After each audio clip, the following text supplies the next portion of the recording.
on, Gilbert, let's go to college.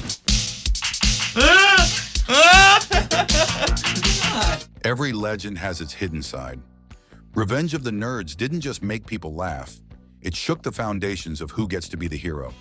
Behind every laugh, every prank, and every triumphant cry of nerds, there's a deeper story, one most fans have never heard. Stories of real risks, unexpected improvisations, behind-the-scenes tensions, and last-minute decisions that could have changed everything. Today, we peel back the curtain and uncover the secrets that transformed a simple comedy into a cultural legend. And trust me, fact number 8, it's the one nobody talks about, but everyone should know. This is Revenge of the Nerds, the secrets that made it a legend. Let's begin.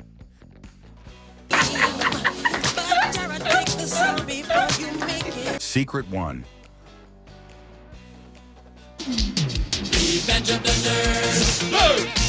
Revenge of the Nerds! Most movie campuses are carefully controlled sets, not Revenge of the Nerds.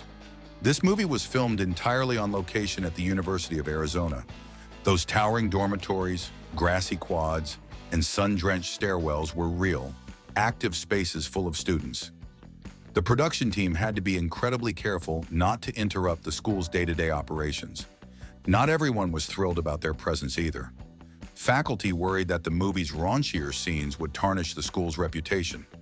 At one point, they even considered revoking filming privileges mid-shoot.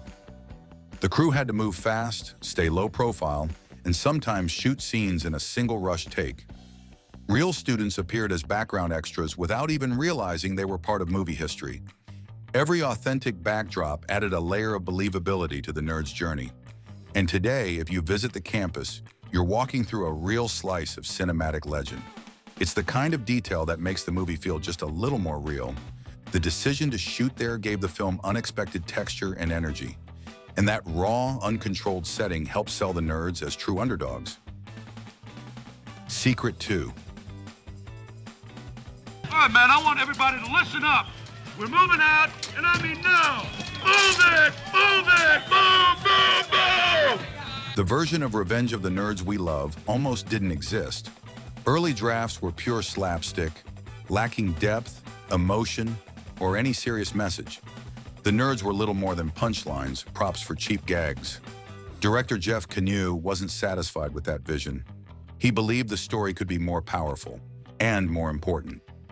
Working closely with the cast, he reshaped the characters into real people with dreams, insecurities, and pride. This massive shift gave the film a backbone that elevated it beyond typical college comedies.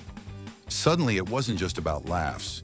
It was about identity, rebellion, and self-worth. The rewrites made the nerds relatable, not just laughable. Without them, the film likely would have been forgotten within a year of its release. Instead, it became a rallying cry for everyone who ever felt like an outsider. A simple rewrite helped create one of cinema's most unlikely legends. The characters had heart, and that made all the difference. It wasn't just a parody of college life. It became a mirror for real social battles. And that deeper meaning is why people still revisit it today. Secret 3. Damn it! You sure can party! To become nerds, the actors had to completely rewire how they moved, spoke, and behaved. Robert Carradine and Anthony Edwards didn't just throw on glasses and act clumsy. They trained hard at what they jokingly called nerd school. They studied the subtle signs of social anxiety, avoiding eye contact, fumbling with clothes, hunching shoulders, snort laughing, stuttering through conversations, and awkward physical gestures became second nature.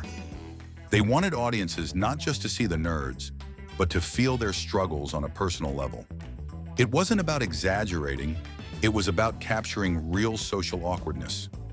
Robert Carradine even practiced tripping over his own feet to sell Lewis's natural clumsiness. Every twitch, every nervous laugh was painstakingly rehearsed. The result was characters who felt vulnerable and human, not just cartoons. And that authenticity became the emotional engine that powered the film. It's what turned a goofy comedy into a genuine cultural phenomenon. Most of the actors said it was the most physically demanding preparation they'd ever done. They even practiced being picked last, standing awkwardly in crowds, embodying invisibility. It worked. Audiences didn't just watch them, they saw themselves. Secret 4.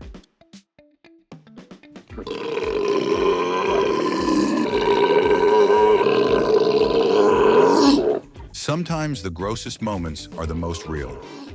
Curtis Armstrong's legendary talent show Belch wasn't a sound effect or studio trickery. It was a genuine, earth-shattering belch performed live on set. Armstrong prepared by downing endless cans of root beer before the scene. When the cameras rolled, he let it rip, and the result stunned everyone on set. The sound team simply boosted it with microphones. No digital magic needed. It was so hilarious and so absurd that the entire crew struggled to keep a straight face. Several takes were ruined by background laughter before they got a clean one. That raw authenticity became one of the film's most unforgettable moments. In a way, it symbolized the entire spirit of the movie: real, ridiculous, and impossible to fake. Fans loved it because it was unapologetically human. Booger's belch wasn't just a joke, it was a declaration of nerd pride. Armstrong called it his most memorable line, without saying a single word. It's one of the few moments in cinema history where a bodily function became iconic, and it was all done in one take and one breath. Secret 5. I say we blow the fuckers up. Oh, we can't do that. But you're right. Before Revenge of the Nerds, nerds were background noise. They were punchlines, awkward props for the cool kids to mock. This film changed that narrative forever. For the first time, nerds weren't villains or jokes. They were the heroes. Audiences didn't just laugh at them, they rooted for them. Suddenly, being smart, passionate, and different wasn't shameful. It was powerful. The film gave permission for a generation of outcasts to embrace who they were. And its impact wasn't limited to movies. Nerd culture began rising across tech, gaming, and media. The quiet, invisible kids of yesterday started shaping the world of tomorrow. Without Revenge of the Nerds, the cultural explosion of nerd pride might have taken a lot longer. It didn't just entertain, it redefined an entire identity. And that shift is still rippling through pop culture today. Even Comic-Con culture owes something to this film's influence. Before this movie, nerd was an insult. After it, it was a badge of honor. Secret 6.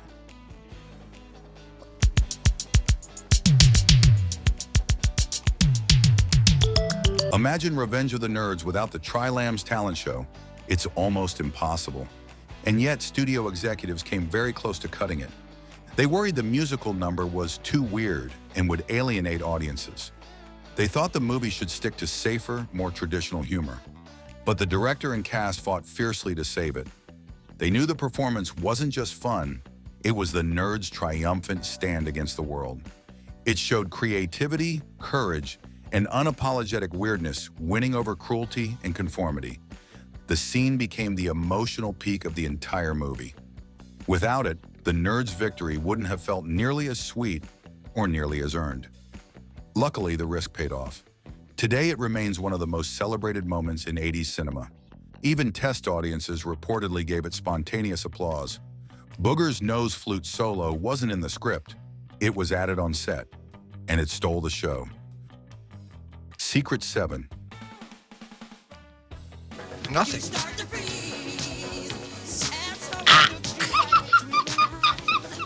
Timothy Busfield's Poindexter may have been a musical, twitchy nerd. But off-screen, Busfield built a career few could have predicted. He seamlessly transitioned into dramatic roles in major Hollywood productions. Field of Dreams, 30-something, The West Wing. Busfield conquered it all. He even directed countless episodes of beloved TV shows. Few could have guessed that the wiry violinist would become a powerhouse behind the scenes. His journey mirrored the nerd's own path. Overlooked at first, unstoppable in the end.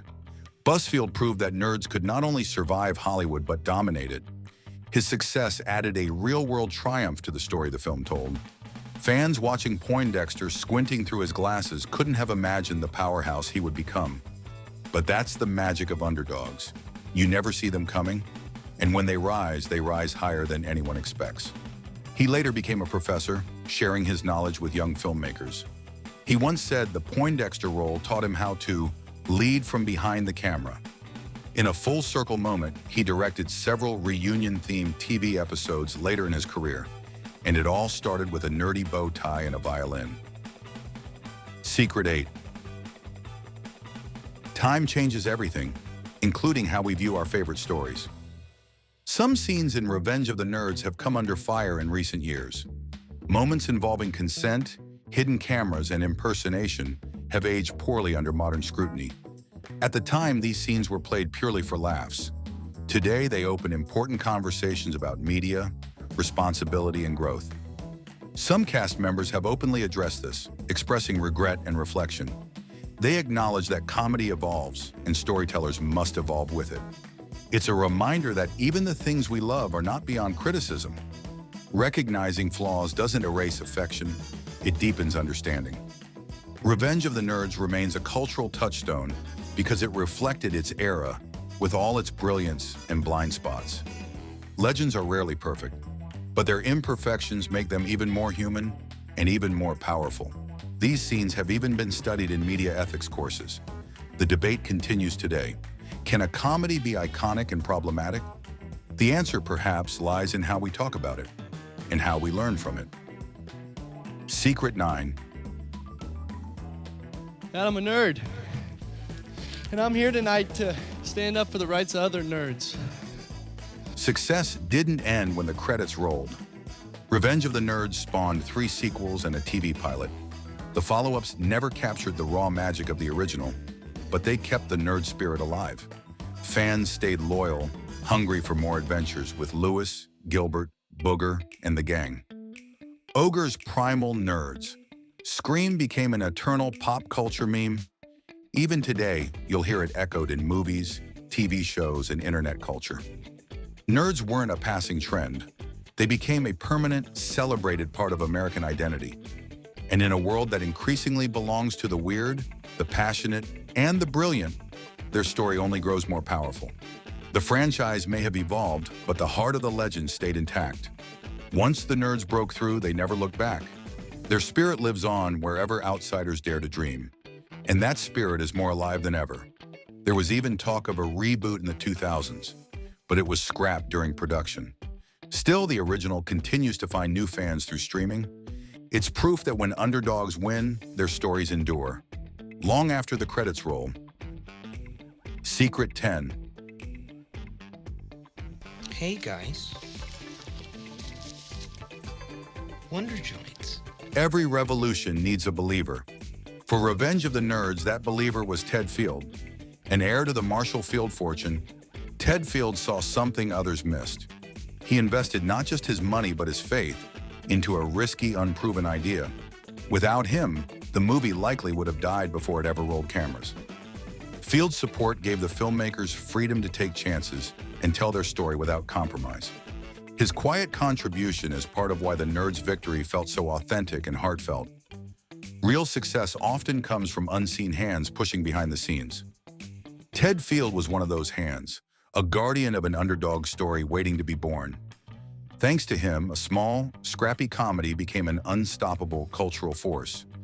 Every legend owes something to those who believe first, and this legend was no different. He later went on to produce blockbuster hits like The Last Samurai and Jumanji, but he always said Revenge of the Nerds was the project closest to his heart.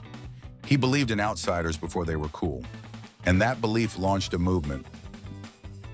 Bonus secret.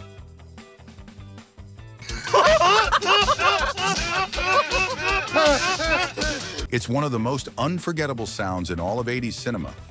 Lewis's high-pitched, awkward, snorting laugh. But here's the twist. It wasn't in the script. Robert Carradine invented the laugh on the spot during early rehearsals. He wanted to give Lewis a quirk that would make him instantly memorable. When the cast and crew heard it, they burst into laughter and insisted he keep it. That weird, contagious snort became Lewis's trademark forever. It captured everything the Nerds stood for: authenticity, awkwardness, and unapologetic individuality. Some of the most legendary moments are never planned. They come from instinct, passion, and a willingness to be completely ridiculous. Lewis's laugh wasn't just a joke, it was a heartbeat, one that echoes across decades.